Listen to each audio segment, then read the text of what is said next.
Hi guys, as July comes to an end, it's time for my pickups.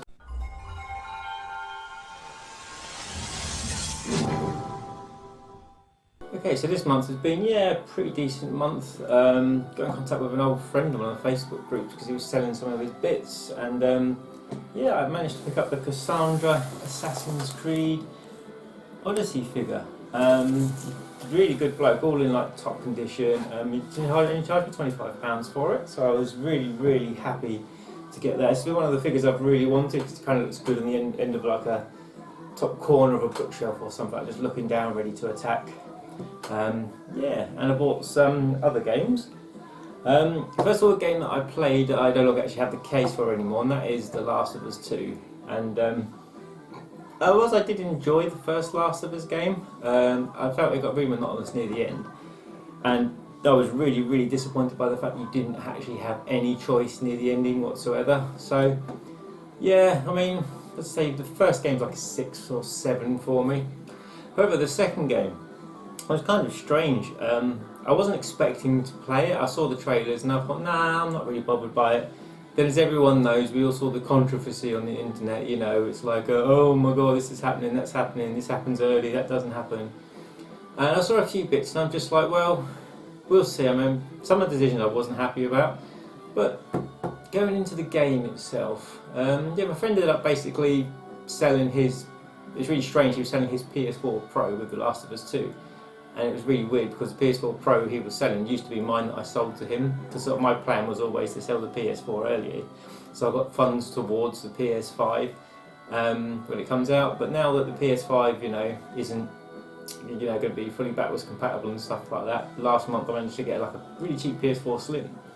And my mate Ollie did me a really good deal on getting the PS4 Pro back, so I did that, and I was just like, yeah, that's cool, and I sold the Slim, and it worked out a really good deal all around. It was a long ass way just to get it, but I got my original PS4 Pro back, and it's the like really quiet final model version of it, which still isn't quiet. It's still like a jet engine, even on Last of Us 2. But anyway, about Last of Us 2, so I finished it with 34 hours. I was basically going through every corner, checking every single drawer, looking to take any single drawing you can do, and picking up scavenging parts and stuff like that, which are my favourite parts of games. And it was a slow burner to get into, and I try and avoid spoilers. And I got to the point when the big thing happens, and I was just kind of like, shit, why would they do this? It's going to have to be good, it's going to have to be justified, and they're going to take some good bloody explained to do what they did.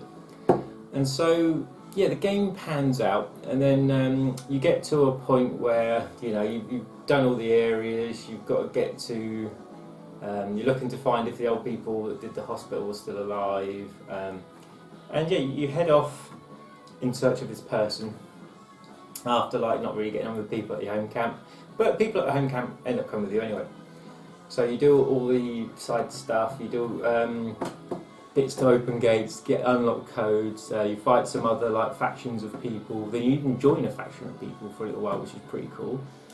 And you get to the head where you do finally catch up with this person, and this is the part that kind of knocked me back, is just as a certain thing happens with a certain person, bam, it goes back. Oh, here we go, another flashback moment, because there's loads of flashback moments in the game. And now you're then playing from the other person's perspective. And I freaking loved the other person. Basically the second half of the campaign, the second half of the whole game is all her by the last minute. And I see things from her point of view. I totally couldn't agree more with what happened, and the explanation for why what happened earlier happened, I was really happy with. I mean, there's a lot of other controversial stuff that it does feel like they're trying to push in your face, but at the end of the day, that's, why that shouldn't bother you. It doesn't bother me whatsoever. I was there to play the game, and I really enjoyed the game. And I did kind of have a worry that even though I associated myself more with this other character, when it came to the ending, was we going to have a Last of Us 1 moment where we don't get a choice? And so the ending came and went, not spoiling it, and I personally was happy with the ending. But one thing I will say is, the first half of the game, you play as Ellie. Now, there's no spoilers there. And the second half, you play as this other person. I totally resonated and totally understand the second person perspective point of view. And I am 100% for her. Ellie, Ellie's great, she's a brilliant character, but the other character, nah. I mean, she was the star of the show for me. But overall, as a package, yeah, great. It's a solid 8 game. They're not my game of the year. Very good, but not my game of the year so far. Looking back on it, it was The Last of Us. It did feel too long.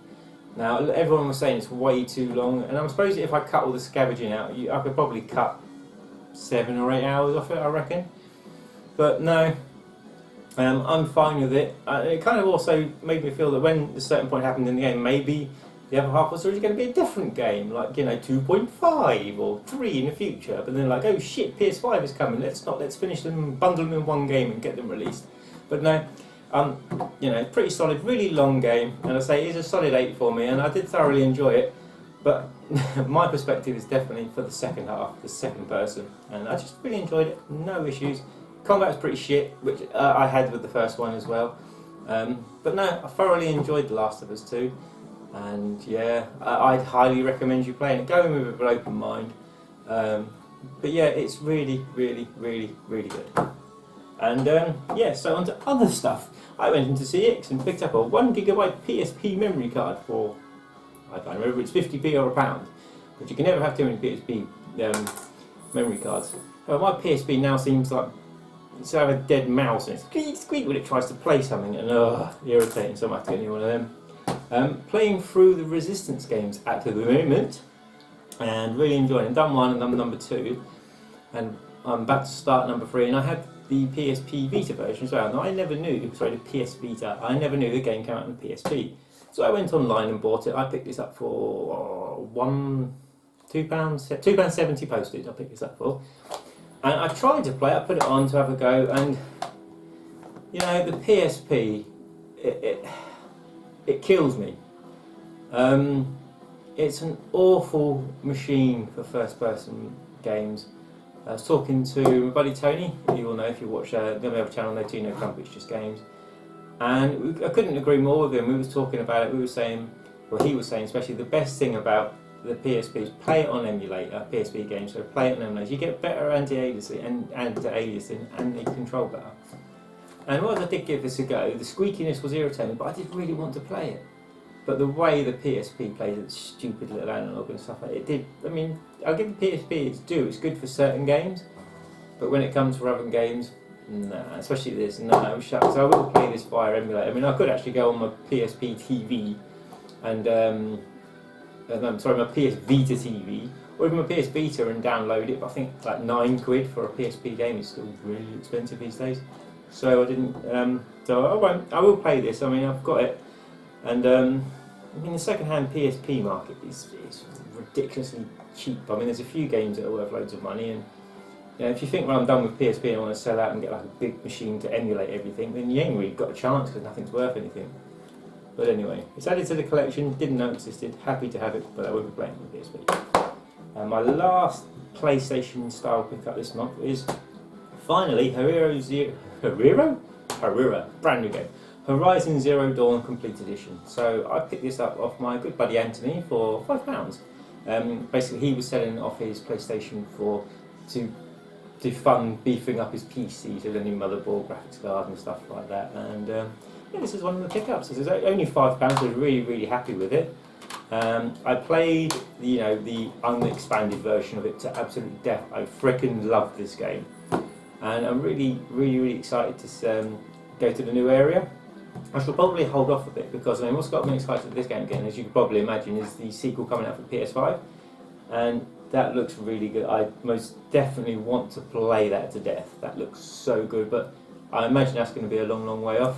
But yeah, really enjoyed this. Definitely worth having, and I think it's at Argos. It's only like £10 now, so for me, it's basically a third-person Far Cry, but it is brilliant, and I really do highly recommend it.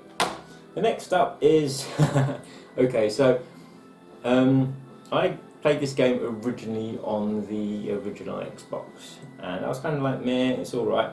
And the YouTuber I watch and used to talk to actually quite regularly over the years, Pete Dorr, recently been doing one of his Let's Play series recently, and he played this game on the Xbox 360 with Kinect. And I had to get it, and that is Sonic Free Riders. So yeah, I am a major Sonic fan. As everyone knows, I grew up with Sega. Sega is my thing. Well, not everyone, but people that watch this channel, people that know me even. And when I saw him trying to play this with the Kinect, he was struggling. There's another couple of YouTubers that I've watched playing this, and I personally love the Kinect. I'm happy to persevere with things. I persevere with.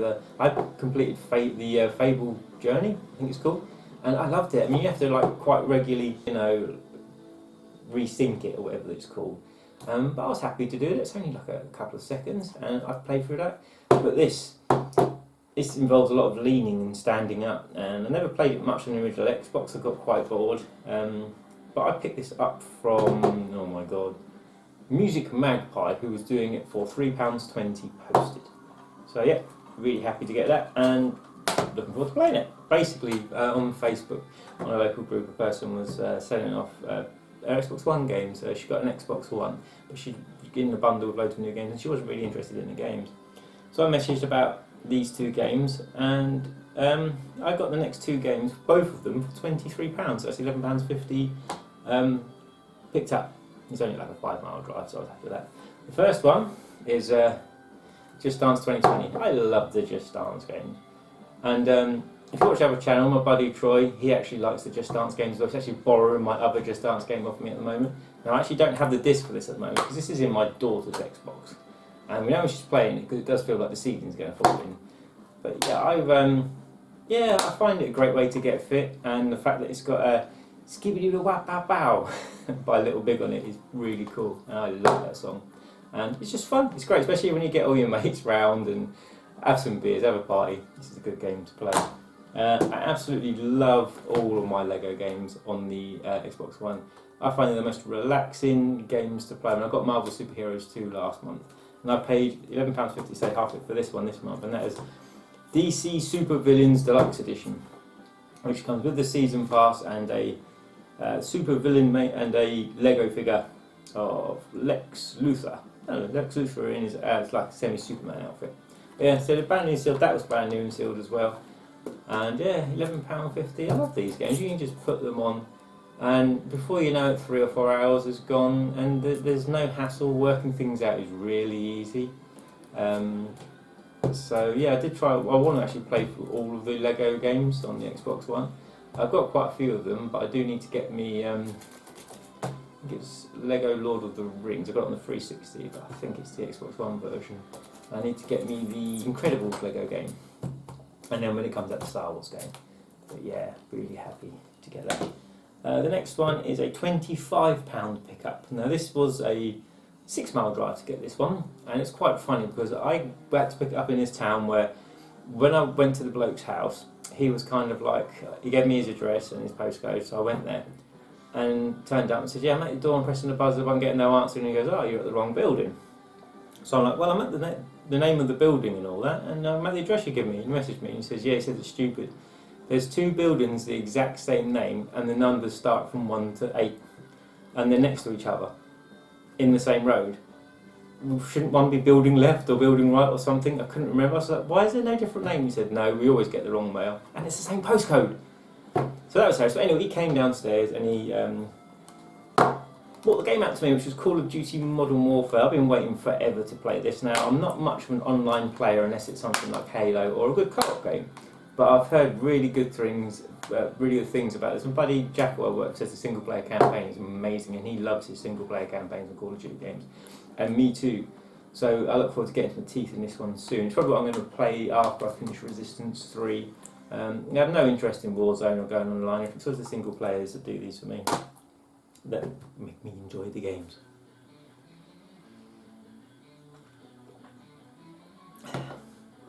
And the next pickup, just in case you're wondering, music in the background is the Sega Rock Volume 1 album, and it's really cool.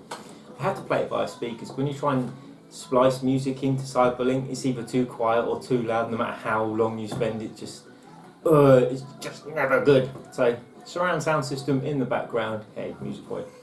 Next game, another first person pickup, £18 off of eBay posted, and that is Doom Eternal. Yeah, I've been looking forward to playing this. I've been looking forward to playing this a lot. and summer's come, so basically free time has shrunk to a bare minimum. But yeah, this is definitely on to play. It's quite a meaty campaign as well, and everyone I know that's played this have said it's absolutely brilliant. It's absolutely stunning. I love the first one. Even me and my mate Adrian, we played quite a lot of it. Not on the same sort of like, not multiplayer or anything, but separately. And I really, really freaking enjoy this, and I am super looking forward to this. So yeah, highly recommend it. And my last pickup of the month, I pre-ordered this bloody ages ago when I knew it was coming out digitally. I thought I want to look online, and then just before it came out digitally, they announced the physical edition. So I'm like, yeah, I'm doing some of that. So I tried to get the big ass version, but that was big ass collector's super set, which had a figure, and that was sold out in seconds, so I couldn't get it. So I got the next set, which was only like £45, which is a really, really good price. And that's this one, the Streets of Rage 4 Signature Edition. So yes, I got this from Signature Edition, and I will say this is one of the, it released on July the 31st, and I played Streets of Rage 4 on Game Pass when it came out months ago. But I played for it once and I stopped and said, no, I'm going to wait for my physical edition to turn up. And so you get like a postcard, and you get a coin which says, I don't even see it, says Streets of Rage 4 and Signature Edition. Now I'm actually going to do an unboxing and show off kind of video of the contents and stuff like this. So we could talk about it more and see what's inside it, because I actually don't know. All I knew that came with was the postcode and the coin, and I'm quite intrigued to open it. I would like to see the artwork of the game. It's probably just going to be that. But yes, so yeah, so some nice pickups for me this month. Really not much retro. PSP memory card though.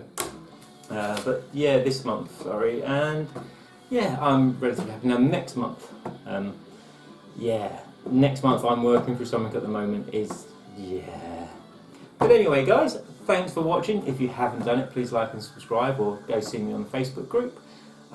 Also, go check out my other channel, No Tea No Crumpets Just Games. And take care of yourselves, and I'll see you all again next time.